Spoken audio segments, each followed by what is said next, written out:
Apresento aqui a minha função. Eu trabalho na Casa Publicadora Brasileira, que é a editora da Igreja Adventista aqui no Brasil, que se situa aqui na cidade de Tatuí, no estado de São Paulo.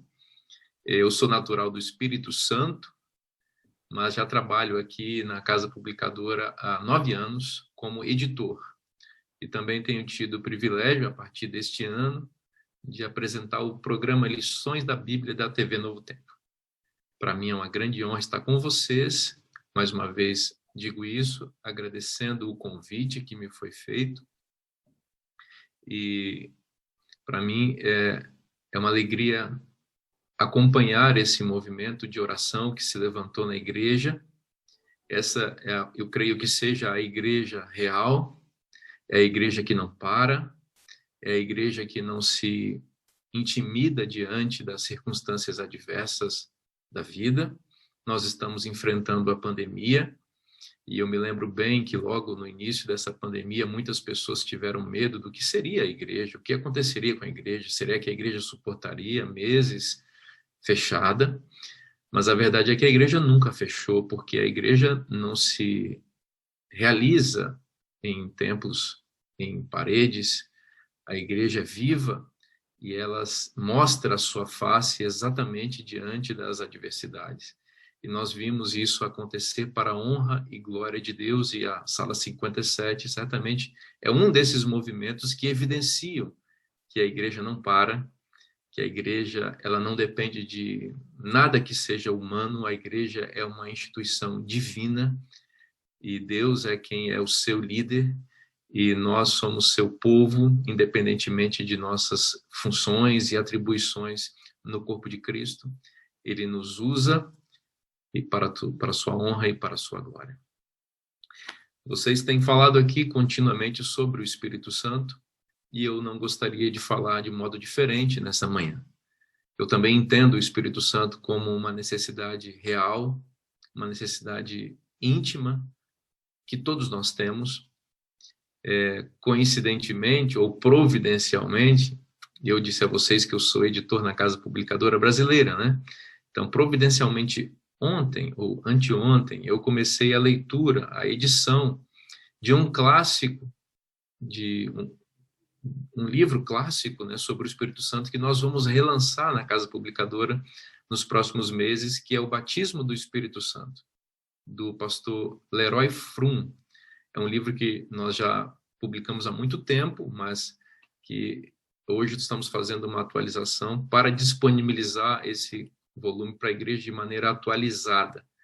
Então, eu digo isso para vocês de antemão, porque vocês que amam a pessoa do Espírito Santo e desejam conhecer ainda mais sobre sua obra, esse é um material indispensável para a nossa pesquisa. Eu tenho certeza que vai abençoar a sua vida também, essa nova edição com linguagem atualizada. Bom, eu quero convidar vocês a abrir a palavra de Deus no livro de Apocalipse, no capítulo 6, e nós vamos ler os versículos 15 em diante. Apocalipse, capítulo 6, versículos 15 em diante. Quero convidar você, mais uma vez, a fechar os olhos para buscarmos a presença de Deus antes de lermos a sua palavra. Nosso Deus e nosso Pai, chegou a hora em que vamos estudar o livro sagrado. Nessas páginas, tu entesourastes a mensagem da salvação, e nós temos o privilégio agora de nos apropriarmos das gemas, das bênçãos, dos tesouros infindáveis que advêm da tua revelação. Para que tenhamos acesso pleno à tua vontade, à tua verdade aqui apresentada, pedimos que perdoes os nossos pecados, que nos purifique, que nos limpe, que nos dê a tua justiça, e que nos batizes com o Espírito Santo, a fim de que a nossa mente seja iluminada com a tua palavra. Mais do que isso, Senhor, que teu Espírito, que ilumina a nossa mente, que inspirou os profetas e que ilumina a nossa mente, também nos capacite com poder para viver aquilo que tu nos ensinares nessa manhã, e mais do que isso, para anunciarmos a outras pessoas essa mensagem. Senhor, fala ao nosso coração. que teu nome seja glorificado e exaltado nessa manhã, uma vez mais. Nós te pedimos em nome de Jesus. Amém. Apocalipse capítulo 6, versículos 15 a 17, diz assim: Os reis da terra, os grandes, os comandantes, os ricos, os poderosos, e todo escravo e todo livre se esconderam nas cavernas e nos penhascos dos montes, e disseram aos montes e aos rochedos: Caí sobre nós, e escondei-nos da face daquele que se assenta no trono e da ira do Cordeiro, porque chegou o grande dia da ira deles. E quem é que pode suster-se? Veja que esta passagem que acabamos de ler apresenta o sexto selo no momento mais caótico da história da humanidade em pecado, que é o momento da confrontação de Deus na pessoa do Cristo glorificado, que vem para trazer justiça ao seu povo, levá-lo ao céu e, ao mesmo tempo, dar aos ímpios a parte inicial ou partes iniciais do castigo que eles serão merecedores. A situação é drástica e a descrição aqui é ampla, envolvendo toda a humanidade. O texto diz que os reis da terra, os grandes, os comandantes, os ricos e os poderosos, todos esses estão alarmados e desesperados com a cena que eles estão enxergando. Eles estão enxergando Cristo voltando nas nuvens do céu.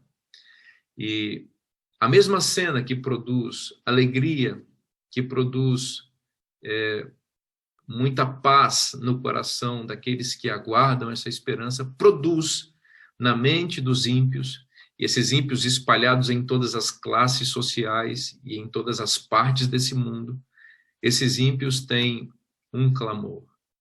Pedem aos montes e rochedos que caiam sobre eles, porque eles não podem contemplar a glória do Cristo manifestada nas nuvens dos céus. Essa sessão, então, do sexto selo, ela é concluída com uma pergunta feita pelos próprios ímpios. A pergunta é: quem é que pode se sustentar? Quem é que pode ficar de pé quando Cristo glorificado aparece? Quando o Cordeiro apresenta-se de forma irada? Quando o Cordeiro se apresenta com a sua face de leão, rugindo para trazer punição aos ímpios e, ao mesmo tempo, trazer pastoreio para o seu rebanho. Quem é que vai ficar de pé? Bom, esta pergunta, ela encadeia uma resposta que é apresentada no capítulo 7 do Apocalipse. Eu convido você a continuar comigo, porque a pergunta é: quem é que vai ficar de pé? Quem vai se manter feliz diante da aparição de Cristo? E a resposta está no capítulo 7, especificamente nos versículos 2 e 3. Eu convido você a acompanhar a leitura comigo. Vi outro anjo que subia do nascente do sol, tendo o selo do Deus vivo, e clamou em grande voz aos 4 anjos, aqueles aos quais fora dado fazer dano à terra e ao mar, dizendo: Não danifiqueis nem a terra, nem o mar, nem as árvores, até selarmos na fronte os servos do nosso Deus. Observem que, para a pergunta que finaliza o sexto selo, o sétimo, ou melhor, esse intervalo entre o sexto e o sétimo selo, que está no capítulo 7 de Apocalipse, apresenta a resposta. Há um grupo que será selado, há um grupo que receberá o selo do Deus vivo, e é este grupo que ficará de pé. E este grupo que ficará de pé, pois foi selado por Deus, é descrito também nos termos da sequência do capítulo. Aí, por exemplo, no versículo 9, é dito que essas pessoas aparecem vestidas de vestiduras brancas. O verso 13, também diante da inquirição ou da pergunta a respeito dos salvos, ou seja, daqueles que não estão desesperados por ocasião da volta de Jesus, em contraste com os ímpios, a resposta, a pergunta é: quem são estes e de onde vieram? A resposta aparece no versículo 14. Respondi-lhe: meu Senhor, tu sabes. Ele então me disse: são os que vêm da grande tribulação, lavaram suas vestiduras e as alvejaram no sangue do Cordeiro.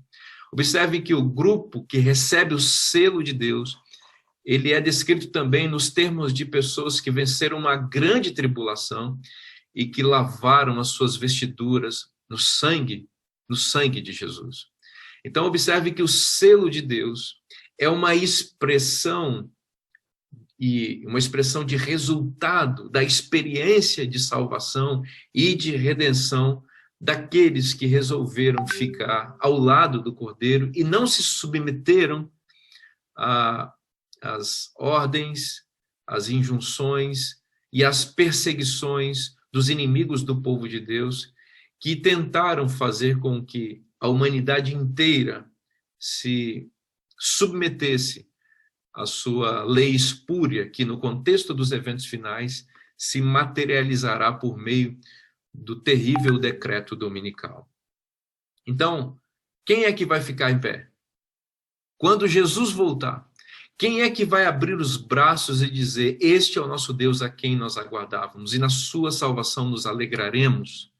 Quem é que não estará desesperado quando Jesus voltar, à semelhança dos ímpios que pedirão os montes e rochedos que caiam sobre eles?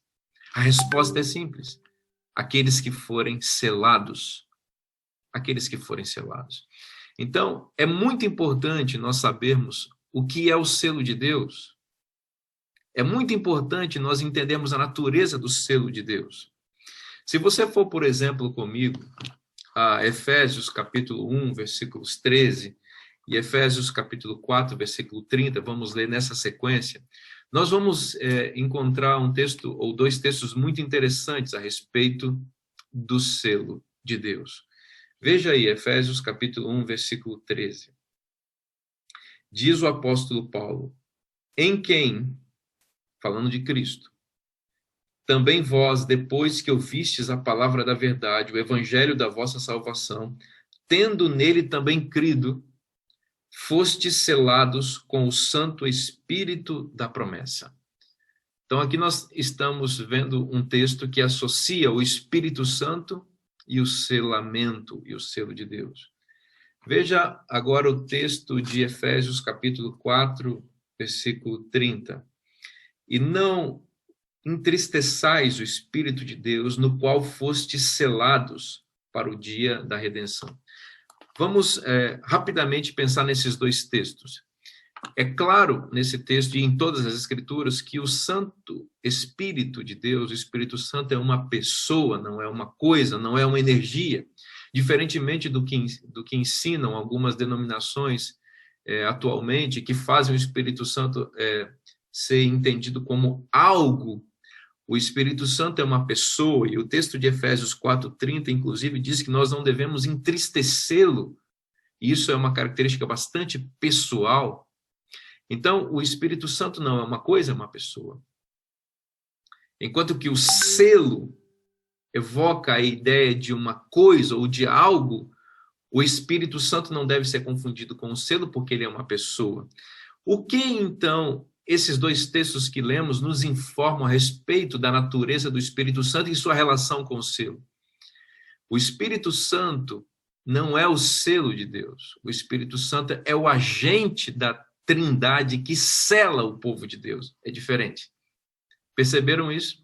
O Espírito Santo é o agente da Trindade responsável por selar o povo de Deus, distinguindo o povo de Deus daqueles que não são povo de Deus, especialmente no contexto dos eventos finais. O mundo está caminhando para o momento em que vai ficar muito clara a distinção entre quem é povo de Deus e quem não é povo de Deus.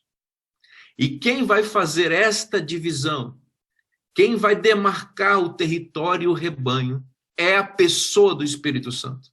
Por isso é fundamental que neste momento que nós estamos vivendo, momento este que se encadeia para o fim, que nós estejamos recebendo diariamente o batismo do Espírito Santo, porque será o Espírito Santo quem vai distinguir se eu sou de Deus ou se eu não sou de Deus.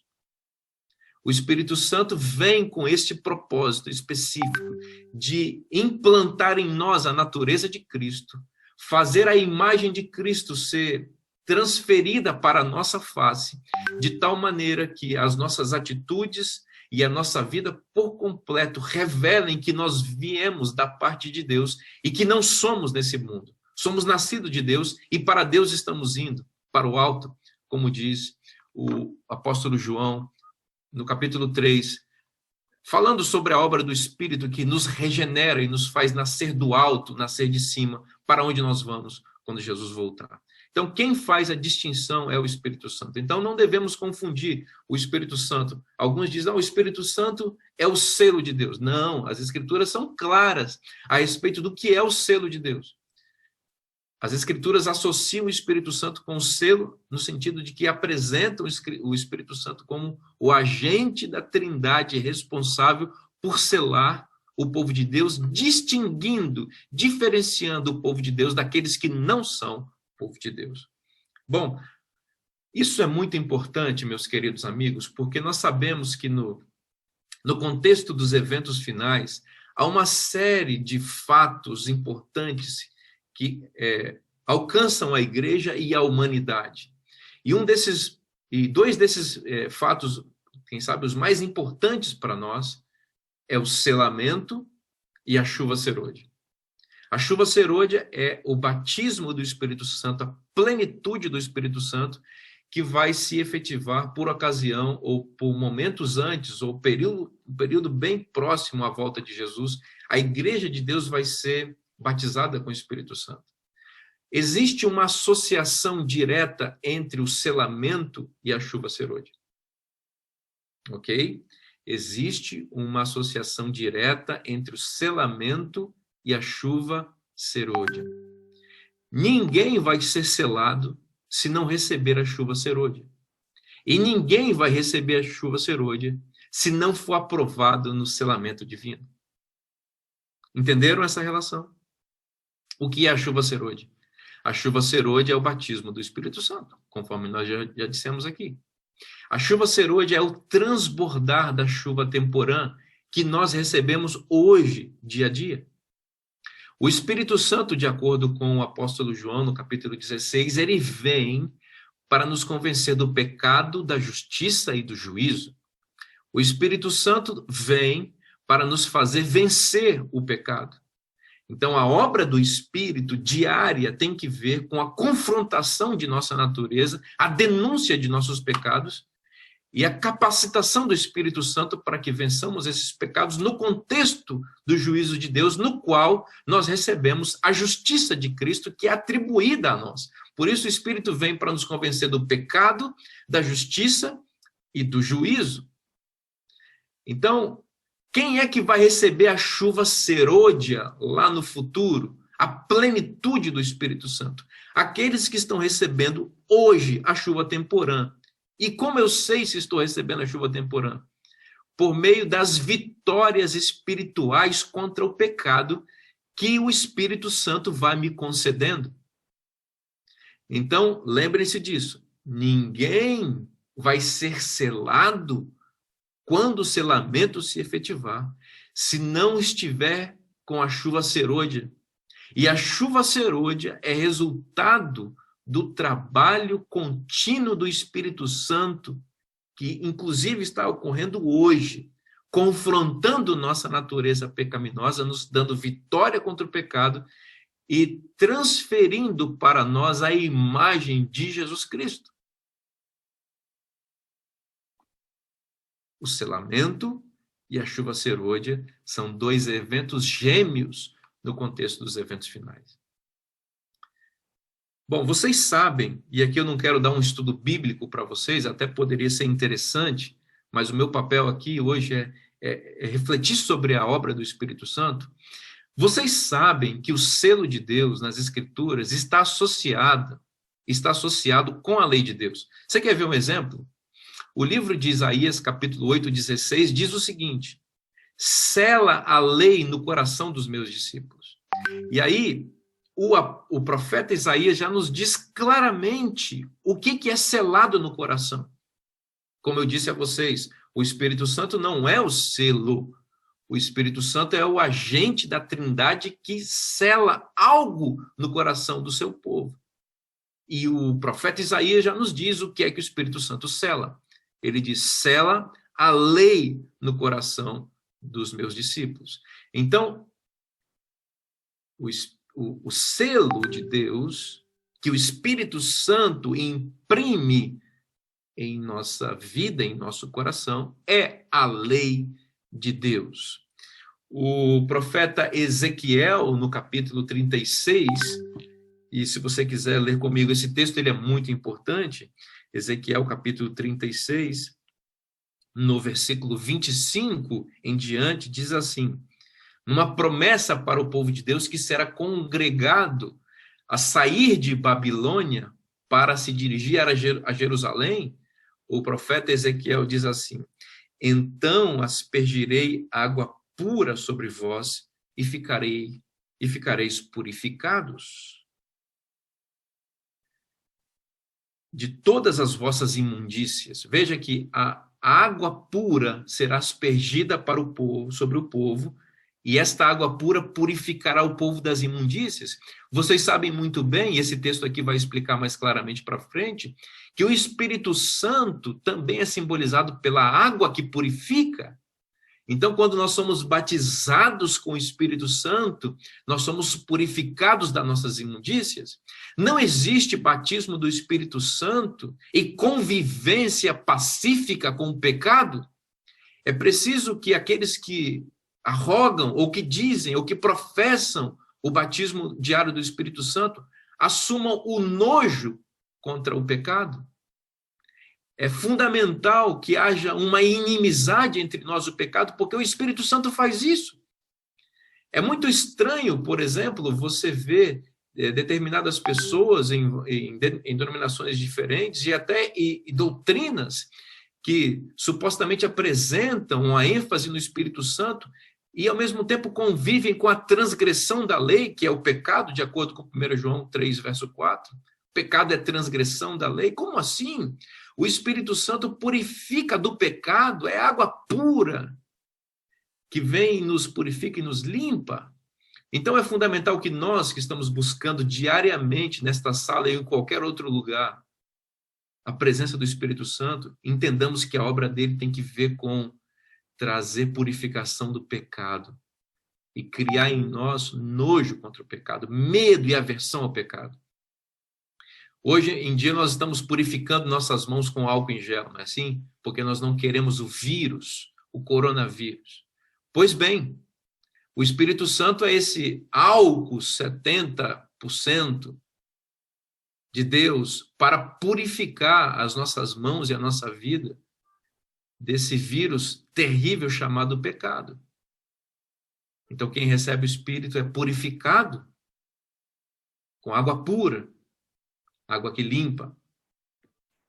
Então, o profeta continua dizendo sobre o Espírito Santo: dar-vos-ei coração novo e porei dentro de vós espírito novo. Observe que, em termos paralelos, o profeta está explicando a obra do Espírito. Aquele que vem para purificar das imundícias, ele dá coração novo e põe dentro de nós espírito novo, tira de nós o coração de pedra e nos dá coração de carne. Ou seja, nos forma mais uma vez a imagem e a semelhança de Jesus Cristo. E veja o versículo 27. Porei dentro de vós o meu espírito e farei que andeis nos meus estatutos e guardeis os meus juízos e os observareis. Como resultado, habitareis na terra que eu dei a vossos pais, e vós sereis o meu povo, e eu serei o vosso Deus. Meus queridos irmãos, que obra linda do Espírito Santo. Ele vem para purificar do pecado, das imundícias dos ídolos, Ele vem para nos fazer, para nos dar um novo coração. E ele vem para nos fazer andar nos estatutos de Deus e guardar os seus juízos e observar a sua lei. Então, veja que coisa linda. O Espírito Santo não vem sobre uma pessoa para fazer essa pessoa falar em línguas estranhas. O Espírito Santo não vem sobre essa pessoa para fazê-la se tornar um semideus na terra, para dar a essa pessoa poderes sobrenaturais que as diferenciem assim de outras pessoas e as façam se arrogar na condição exaltada. Não. O Espírito Santo vem para nos purificar do pecado e para imprimir a lei de Deus em nosso coração. O profeta Jeremias, no capítulo 31, ecoando o seu colega profeta Ezequiel, na verdade Ezequiel é que ecoa Jeremias, né? Porque Jeremias profetiza antes de Ezequiel. Jeremias é um profeta pré-exílico babilônico e Ezequiel já é um profeta no contexto do exílio babilônico. Mas Jeremias diz no capítulo 31, o versículo 33, um texto muito conhecido no contexto da nova aliança, ele diz: porque esta é a minha aliança que firmarei com a casa de Israel depois daqueles dias, diz o Senhor. Na mente lhes imprimirei as minhas leis, também no coração lhes inscreverei. Eu serei o seu Deus, eles serão meu povo. Observe que os profetas estão usando a mesma linguagem, se referindo ao mesmo período e à mesma atuação divina.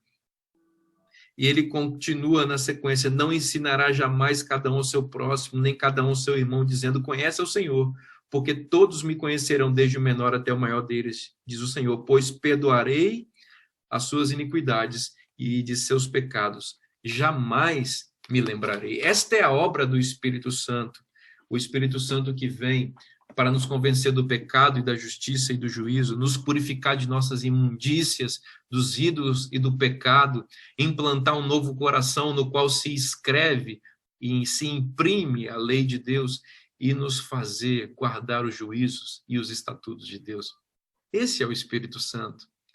Este é a obra do agente selador que vem para nos distinguir, nos diferenciar daqueles que habitam sobre a terra, mas que se mantêm rebeldes contra Deus, contra a sua palavra e contra a sua lei. Vocês sabem que o selo de Deus, no contexto dos eventos finais, tem uma contrafação, ou seja, uma imitação, uma falsificação.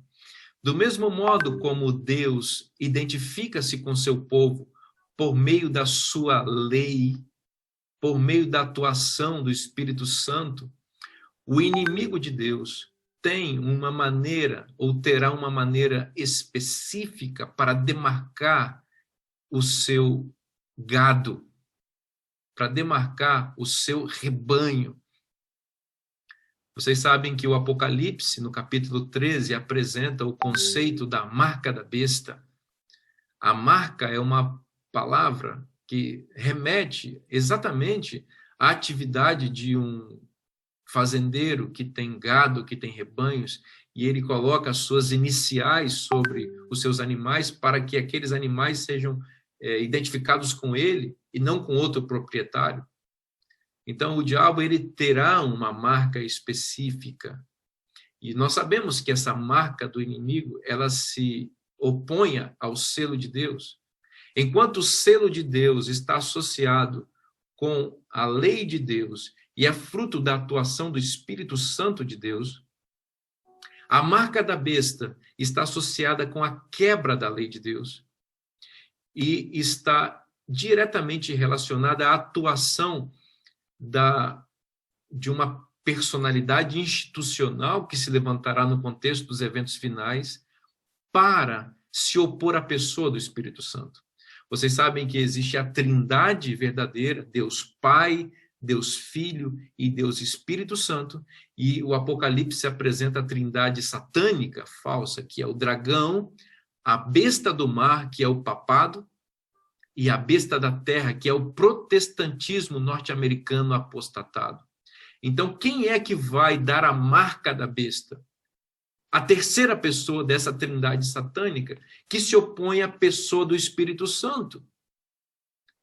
Enquanto o dragão se opõe ao Pai, a besta do mar, que é o papado, se opõe a Jesus Cristo.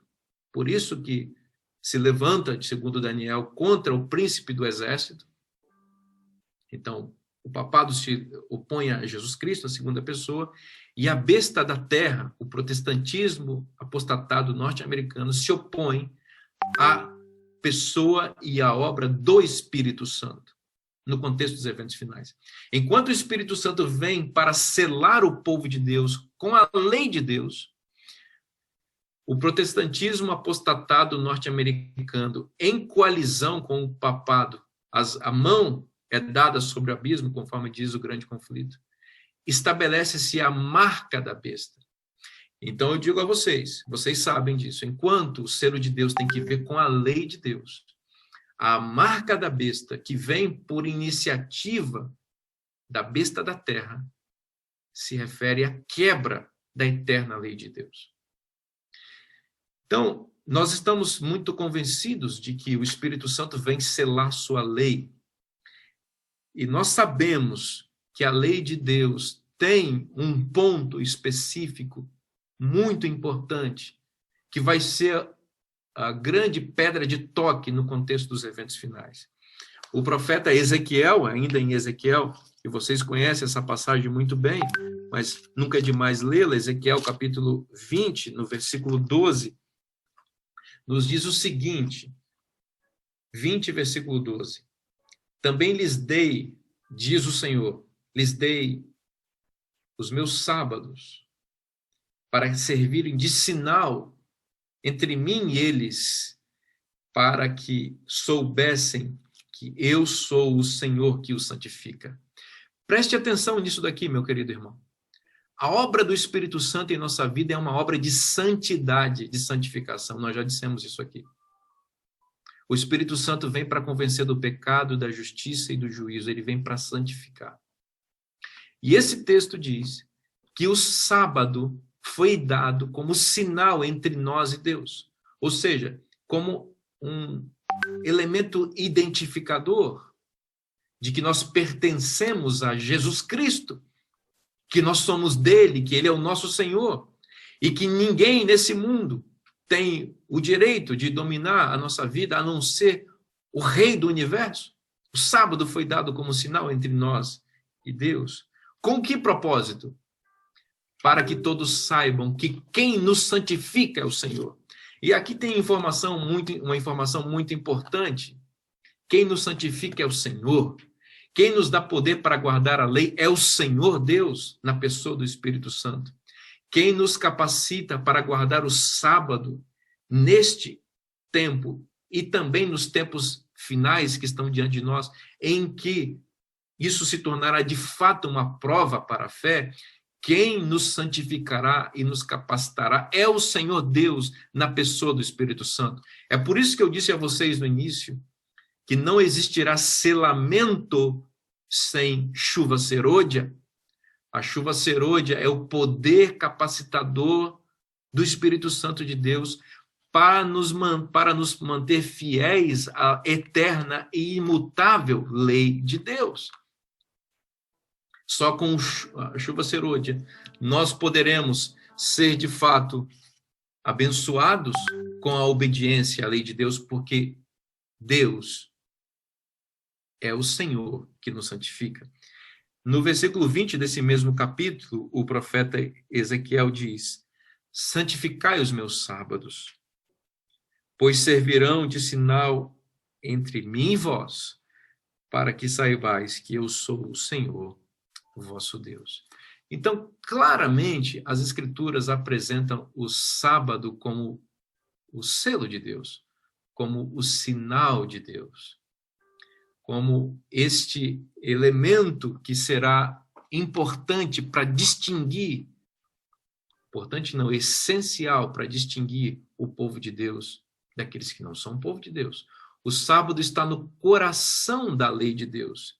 E nós vimos em Isaías capítulo 8:16 que é o Espírito Santo vem para selar a lei de Deus no coração do povo de Deus.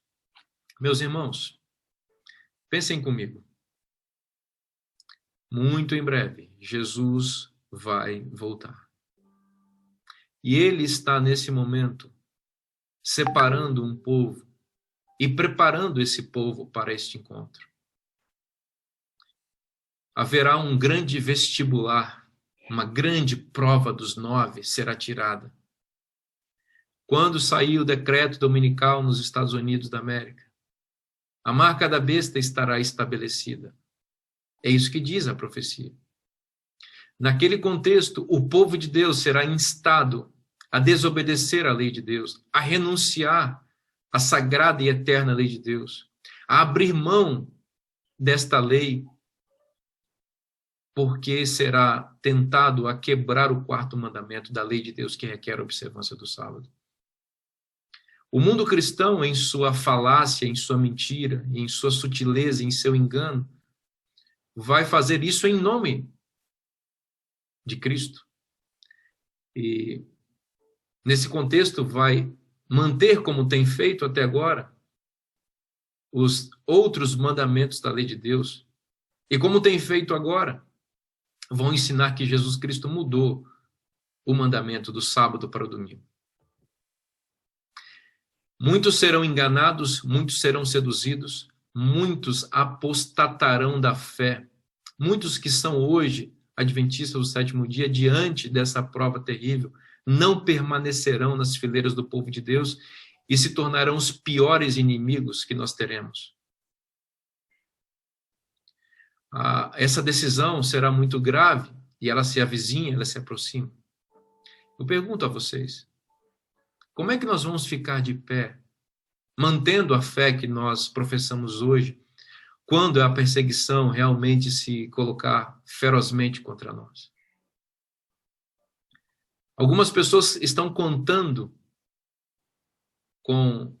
estão se iludindo, achando que estarão prontas quando o decreto dominical sair, e que vão tomar uma decisão ao lado da verdade e que vão ser batizadas com a chuva serôdia. Mas estão se esquecendo que a chuva serôdia é o transbordar da chuva temporã, e a chuva temporã está caindo hoje. Algumas pessoas acreditam que vão renunciar aos ditames pervertidos das bestas que instarão a humanidade a desobedecer à lei de Deus.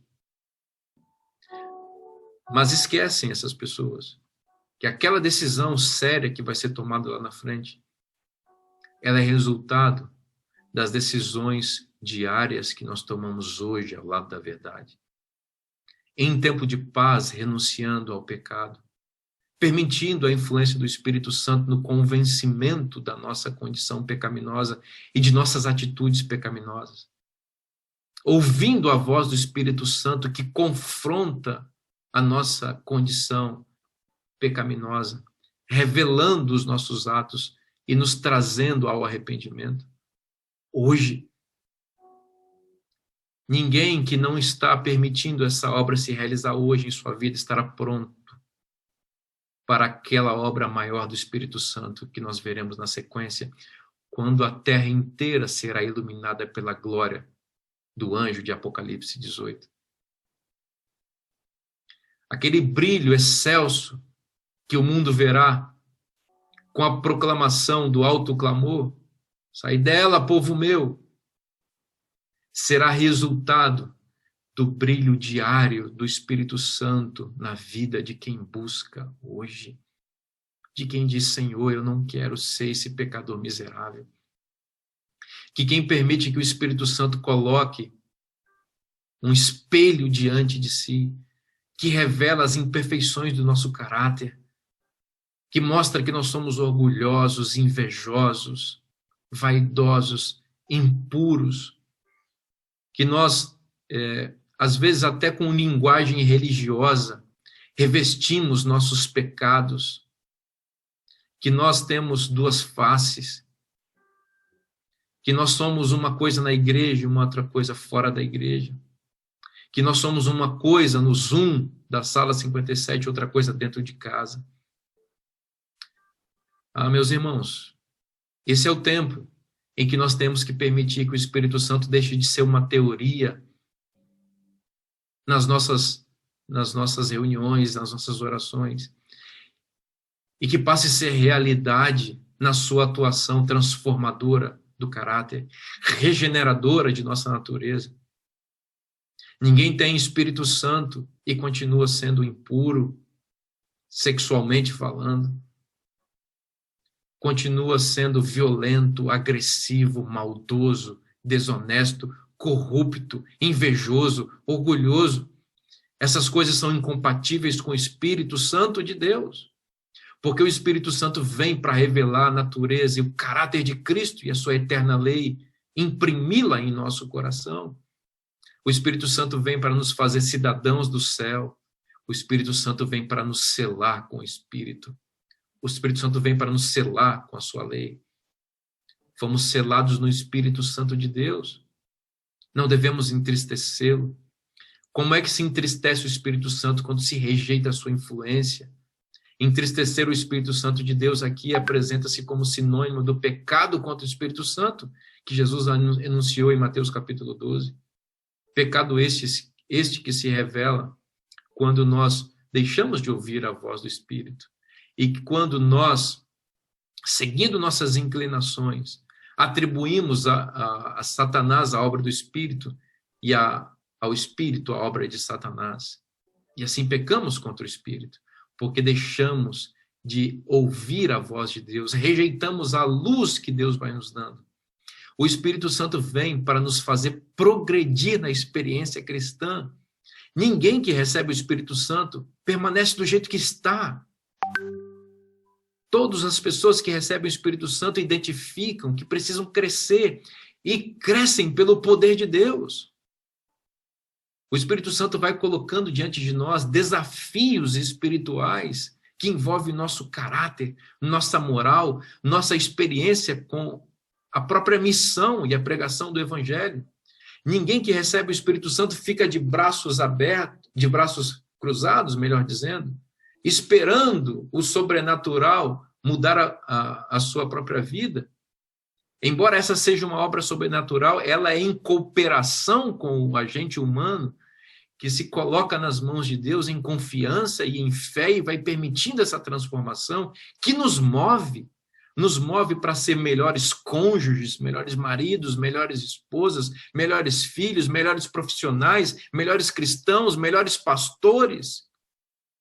Nos faz coerentes, tira a hipocrisia, a demagogia, a contradição da nossa vida, nos faz íntegros plenamente. Essa é a obra do Espírito. Esta é a obra que vai resultar no selamento e na chuva serôdia no futuro. Deixemos de olhar para o futuro como eventos pontuais lá na frente e passemos a perceber a atuação processual e contínua de Cristo em nossa vida e do seu Espírito, que resultará nesse ápice chamado chuva serôdia e selamento, que distinguirá definitivamente os ímpios dos justos e nos fará e nos capacitará com poder para proclamar, na última janela de oportunidades que a terra terá, proclamar em alto clamor a mensagem de salvação, e milhares se converterão em um dia, porque nós seremos cheios do Espírito e não haverá em nós espaço nenhum, mínimo sequer, para a influência do pecado em nossa vida. Essa é a experiência que nós teremos no futuro. Ela é resultado do processo contínuo de subida para Cristo e para a influência do seu Espírito. Então, meu desejo para mim, para minha família, e para você e para a sua família, é que hoje você seja batizado com o Espírito Santo da promessa. Que esse Espírito venha para imprimir a lei de Deus no seu coração, purificar você de todas as suas imundícias, e a mim e a minha família também.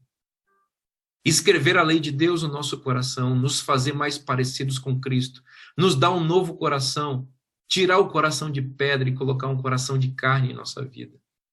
Selar a lei de Deus no nosso íntimo.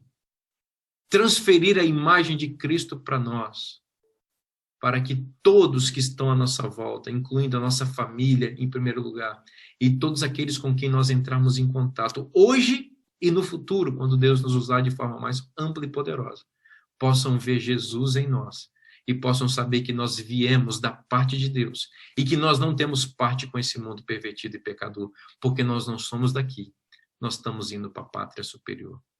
Para que nós estejamos incluídos naquele grupo que será descrito como vestidos com vestiduras brancas. Quando alguém perguntar quem são estes e de onde vêm, que nós sejamos incluídos na resposta. Esses são os que alvejaram as suas vestiduras no sangue do Cordeiro. Vêm de uma grande tribulação, mas venceram por causa do testemunho e da palavra de Jesus Cristo. Que essa seja a sua realidade hoje e para sempre. Que essa seja a minha realidade hoje e para sempre. É o meu desejo, em nome de Jesus. Pastor Vinícius, fico aqui observando o senhor pregar, né? Como acende no coração da gente o desejo que socorra logo, que venha logo, que o senhor defina logo as últimas mexidas das peças no tabuleiro e organize a sua comitiva de anjos e venha buscar os seus.